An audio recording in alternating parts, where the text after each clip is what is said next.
Hi entrepreneurs, welcome back to our channel Avinash BizConnect. ఈ రోజు ఈ MSME సిరీస్ లో PMEGP లోన్ స్కీమ్ గురించి తెలుసుకుందాం. ఈ స్కీమ్ ఎవరెవరికి యూజ్ అవుతుంది, ఈ స్కీమ్ లో ఏ బిజినెస్ లో చేయొచ్చు, ఈ స్కీమ్ లో మనకి సబ్సిడీ ఎంత వస్తుంది అండ్ ప్రాసెస్ ఎలా చేయాలి, ఎందుకు చాలా మందికి ఈ PMEGP లోన్ రిజెక్ట్ అవుతుంది, ప్రతిదీ డీటెయిల్ గా తెలుసుకుందాం. ఇంకా మన ఛానల్ని ఎవరైతే సబ్స్క్రైబ్ చేసుకోలేదో ప్లీజ్ సబ్స్క్రైబ్ చేసుకోండి అండ్ ఈ వీడియో కానీ మీకు ఇన్ఫర్మేటివ్గా అనిపిస్తే లైక్ అండ్ షేర్ చేయండి. ఏ టైప్ ఆఫ్ బిజినెస్ ఇన్ఫర్మేషన్ కావాలో కామెంట్లో అయితే మెన్షన్ చేయండి.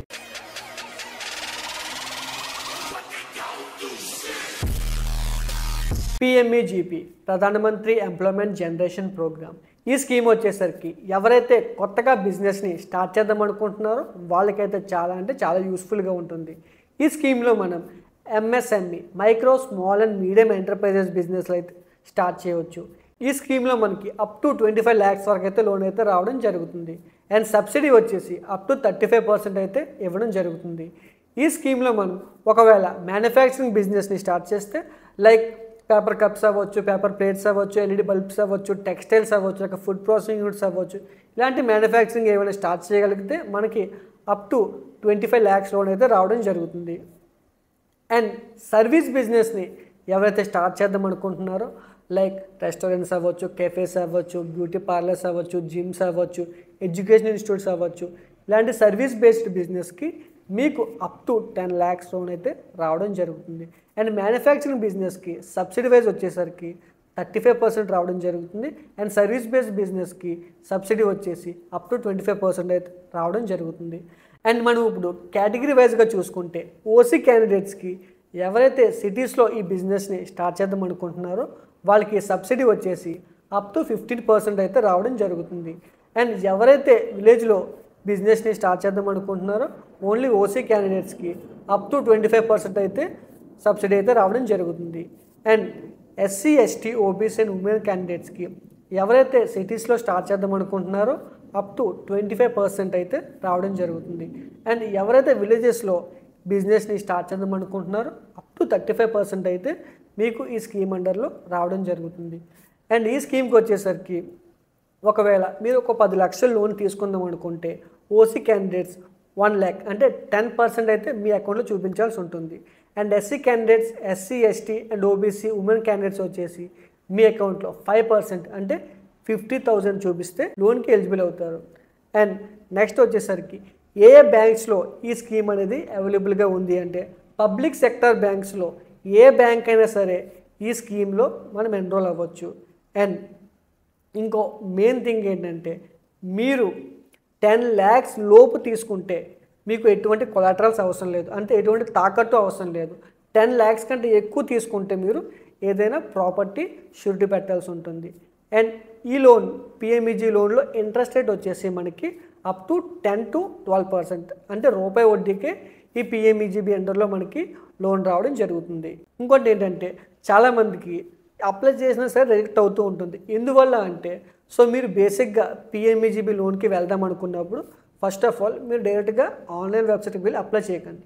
ఫస్ట్ మీకు ఏ బ్యాంక్లో అకౌంట్ ఉందో ఆ బ్యాంక్కి వెళ్ళి సార్ నేను PMEGB లోన్కి అప్లై చేద్దాం అనుకుంటున్నాను, నాకు ఎలిజిబిలిటీ ఉందా, నాకు సిబిల్ అది కరెక్ట్గా ఉందా, ఒకసారి చెక్ చేయండి సార్ అని చెప్తే ఆ బ్యాంక్ వాళ్ళు మీ క్రెడిబిలిటీ అండ్ మీ ఎలిజిబిలిటీ చూసి ఓకేనండి మీకు ఎలిజిబిలిటీ ఉంది, మీరు PMEGB లోన్కి అప్లై చేసుకోవచ్చు అంటే మీరు ప్రాపర్గా అప్లై చేసుకోవచ్చు. అంతేగాని మీరు డైరెక్ట్గా బ్యాంక్స్ని కలకుండా అప్లై చేస్తే మీకు ఆ లోన్ అనేది రిజెక్ట్ అవ్వడం జరుగుతుంది. బ్యాంక్ వాళ్ళు క్లారిటీ ఇచ్చిన తర్వాత అప్పుడు మీరు ఆన్లైన్లో వెబ్సైట్కి వెళ్ళి బేసిక్ డాక్యుమెంట్స్ని ఎన్రోల్ చేయాలి. లైక్ స్టార్టింగ్ వచ్చేసరికి మనకి Aadhaar card, pan card, SSC certificate and మీరు ఒకవేళ విలేజ్లో ఉంటే రూరల్ సర్టిఫికేట్ సబ్మిట్ చేసి లాగిన్ అవ్వచ్చు. అండ్ లాగిన్ అయిన తర్వాత మనకి లాగిన్ ఐడి అని ఒకటి వస్తుంది. లాగిన్ ఐడి వచ్చిన తర్వాత మెయిన్ డాక్యుమెంట్స్ అంటే బ్యాంక్ బుక్ అవ్వచ్చు, ఉద్యమ రిజిస్ట్రేషన్ సర్టిఫికేట్ అవ్వచ్చు, SC, ST వాళ్ళకి క్యాస్ట్ సర్టిఫికేట్ అవ్వచ్చు అండ్ ఫైనల్గా మెయిన్గా ప్రాజెక్ట్ రిపోర్ట్గా కంప్లీట్గా సబ్మిట్ చేయాల్సి ఉంటుంది. అండ్ స్కిల్ మీకు ఆ బిజినెస్ సంబంధించి ఏమైనా స్కిల్ సర్టిఫికేట్స్ ఉంటే అవి కూడా సబ్మిట్ చేస్తే కొంచెం మీకు హెల్ప్ఫుల్గా ఉంటుంది. ఎందుకు హెల్ప్ఫుల్గా ఉంటుంది అంటున్నానంటే మీకు ఇక్కడ స్కోర్ కార్డ్ ఎలిజిబిలిటీ ఉంటుంది. ఆ స్కోర్ కార్డ్ ఎలిజిబిలిటీ అనేది 75+ ఉంటే తప్ప మీకు లోన్ అనేది రాదు. చాలామందికి ఆ 75+ వచ్చేస్తుంది. బట్ ఆ స్కోర్ కార్డ్ పెరగడం వల్ల మీకు ఇంకా లోన్ రావడానికి ఎక్కువ అవకాశాలు ఉంటాయి. సో ఆ స్కిల్స్కి అవ్వచ్చు, లేక మీకు ప్రీవియస్ క్రైటీరియా ఫాయిల్ చేసిన అవ్వచ్చు, ఏమంటే మీరు మెయిన్ డాక్యుమెంట్స్లో యాడ్ చేయాల్సి ఉంటుంది. అండ్ మెయిన్గా ఇప్పుడు మాట్లాడుకుంది ప్రాజెక్ట్ రిపోర్ట్. సో ప్రీవియస్ వీడియోలో ప్రాజెక్ట్ రిపోర్ట్ గురించి ఎక్కువగా డిస్కస్ చేసాం. సో ఎవరైతే ఆ వీడియో చూడలేదో ఒకసారి వెళ్ళి వాచ్ చేయండి. సో మెయిన్గా ప్రాజెక్ట్ రిపోర్ట్ వచ్చేసరికి మీరు మీ బిజినెస్కి సంబంధించి లైక్ మీరు ఒక మ్యానుఫ్యాక్చరింగ్ టెక్స్టైల్ బిజినెస్ని స్టార్ట్ చేద్దాం అనుకుంటున్నారు. ఆ టెక్స్టైల్ బిజినెస్లో మీరు మెటీరియల్ కాస్ట్ ఎంత పడుతుంది, లైక్ మిషనరీ కాస్ట్ ఎంత పడుతుంది, అండ్ మీ బిజినెస్కి సంబంధించి రా మెటీరియల్స్ ఎక్కడి నుంచి సోర్స్ చేసి తెచ్చుకుంటున్నారు, దాని కాస్ట్ ఎంత పడుతుంది, అండ్ అదే కాకుండా మీరు డైలీ అండ్ వర్కింగ్ క్యాపిటల్ ఎంత పడుతుంది, అండ్ డైలీ రిటర్న్స్ ఎంత వస్తాయి, నెట్ ప్రాఫిట్ ఎంత, గ్రాస్ ప్రాఫిట్ ఎంత, ప్రతిదీ డీటెయిల్గా చూపించాలి. మీ వర్కర్స్ శాలరీస్ ఎంత ఉంటాయి, రెంటల్స్ ఎంత ఉంటాయి, అండ్ మీ టోటల్గా నెట్ ప్రాఫిట్ ఎంత వస్తుంది, మీరు ఎన్ని మంత్స్లో ఈ లోన్ని మీరు రికవర్ చేయగలరు, మీరు బ్యాంక్కి రీపే చేయగలరు, ప్రతిదీ మీరు ఈ ప్రాజెక్ట్ రిపోర్ట్లో చూపించాల్సి ఉంటుంది. సార్ మాకు అంత నాలెడ్జ్ లేదు, ప్రాజెక్ట్ రిపోర్ట్ తయారు చేయలేను అన్నప్పుడు మీరు మీ లోకల్ ఉన్న సిఎస్కి కన్సిడర్ అయ్యి, సార్ మేము ఈ బిజినెస్ని స్టార్ట్ చేద్దాం అనుకుంటున్నాం అండ్ మేము ఈ పిఎంఈజీబీ లోన్కి అప్లై చేద్దాం అనుకుంటున్నాం, మాకు ప్రాపర్గా ప్రాజెక్ట్ రిపోర్ట్ తయారు చేయండి అంటే వాళ్ళే ప్రాపర్గా మీకు తయారు చేసేస్తారు. సో దానివల్ల మీకు ప్రాజెక్ట్ రిపోర్ట్ అనేది పర్ఫెక్ట్గా ఉంటే ఈ పిఎంఈజీబీ లోన్ రావడానికి చాలా అంటే చాలా యూస్ఫుల్గా ఉంటుంది. ఈ డాక్యుమెంట్స్లో ఏది అటు ఇటు అయినా పర్లేదు, కానీ ప్రాజెక్ట్ రిపోర్ట్ పర్ఫెక్ట్గా ఉంటే మీకు లోన్ వచ్చే అవకాశాలు అయితే 100% ఉన్నాయి. సో ఎక్కువగా ప్రాజెక్ట్ రిపోర్ట్ని కాన్సన్ట్రేట్ చేయండి. సో మెయిన్గా ఈ ప్రాసెస్ అంతే అయిన తర్వాత మీరు 3 ఏజెన్సీస్లో ఒక ఏజెన్సీని మీరు సెలెక్ట్ చేయాల్సి ఉంటుంది. సో ఏంటి ఏజెన్సీ అంటే khadi commission, khadi board and DCI. ఈ మూడిట్లో ఒకటి మీరు సెలెక్ట్ చేసుకుంటే వాళ్ళు వచ్చి మీరు నిజంగా బిజినెస్ని స్టార్ట్ చేస్తున్నారా, ఎగ్జిస్టింగ్గా మీరు అన్ని ప్రాపర్గా సెటప్ చేసుకున్నారా లేదా అనేది వాళ్ళు చెక్ చేసి బ్యాంక్ వాళ్ళకి మీ యొక్క రెఫరెన్స్ని పాస్ చేస్తారు. ఓకే, ఇతను పర్ఫెక్ట్గా అన్నీ ఉన్నాయి, అన్నీ పర్ఫెక్ట్గా ఉన్నాయి, ఇతనికి లోన్ ఇవ్వడానికి అన్ని అర్హులు ఉన్నాయని చెప్పి బ్యాంక్ వాళ్ళకి మెసేజ్ని పాస్ చేస్తారు. సో ఈ 3 ఏజెన్సీలో ఒక ఏజెన్సీని మీరు సెలెక్ట్ చేసుకోవచ్చు. అండ్ తర్వాత వచ్చేసరికి మెయిన్గా ఓకే మీకు అన్ని పర్ఫెక్ట్గా ఉన్నాయి, మీకు లోన్ వచ్చే అవకాశం ఉందన్నప్పుడు మీరు EDB ప్రోగ్రామ్కి అటెండ్ అవ్వ ఉండాలి. EDB ప్రోగ్రామ్ అంటే ఎంటర్‌ప్రెన్యూర్‌షిప్ డెవలప్మెంట్ ప్రోగ్రామ్. ఈ ప్రోగ్రాంలో మీకు బేసిక్గా బిజినెస్ సంబంధించి క్లాసెస్ ఉంటాయి.